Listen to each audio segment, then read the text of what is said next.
I've been working on the road today and it's getting better. It's still a mud bath, but I've worked on 3 major spots that were big sinkholes. So this is the first one, which used to fill with water.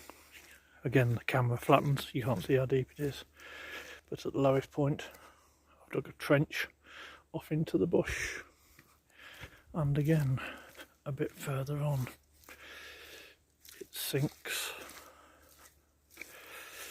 and a ditch off into the bush,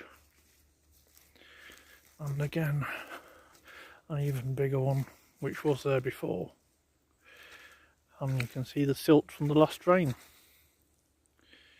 Hopefully this might